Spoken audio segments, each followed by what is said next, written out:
ഇപ്പോൾ hi guys, നമ്മളെ ബ്രോതൊക്കെ ഇത്ര വലിയൊരു മരത്തിൽ കുടുങ്ങിപ്പോയി ഗായ്സ്.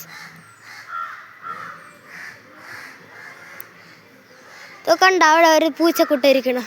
കുടു കണ്ട എൻ്റെ ബ്രോ അവിടെ കുടുങ്ങിപ്പോയി. അവൻ ഇറങ്ങാനും പറ്റില്ല. പാവം പൂച്ചയില്ല, അവൻ എന്ത് ചെയ്യണമെന്ന് അറിഞ്ഞൂടാ. കണ്ട അവിടെ നിന്ന് താഴോട്ട് എത്തി നോക്കിക്കൊണ്ടിരിക്കണം.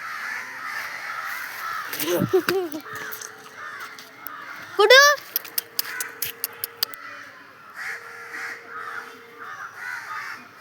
കണ്ടോ അവിടെ ഇരിക്കണം. അവൻ ഇറങ്ങാൻ നമ്മുടെ ബ്രോയിനൊക്കെ കിട്ടിയിട്ടുണ്ട്. അവൻ അവിടെ നിന്ന് നമ്മൾ കുറേ ടൈം വിളിച്ചു. അവസാനം അവൻ എന്തോ ജസ്റ്റ് അവൻ വന്ന് ബാക്കിലോട്ട് വന്നത് അവൻ്റെ കാല് സ്ലിപ്പായി. നമ്മളൊക്കെ ഓടി ഒന്ന് പിടിക്കാൻ നോക്കി. അങ്ങനെ അവൻ നേരെ വന്ന് നമ്മൾ ഇങ്ങനെ ഞാനും അബ്ബായും കൂടെ കൈ വെച്ച് പിടിച്ചത് അവൻ കൈ ഇങ്ങനെ അവൻ്റെ താഴെ വീടിൻ്റെ ഫോൺ ഫുള്ള് കുറഞ്ഞ് കൈ സ്കിഡായി നേരെ അപ്പോൾ ഇവിടെ നിന്നു. ഒരു ഗ്രേറ്റ് എസ്കേപ്പ് ആയിരുന്നു.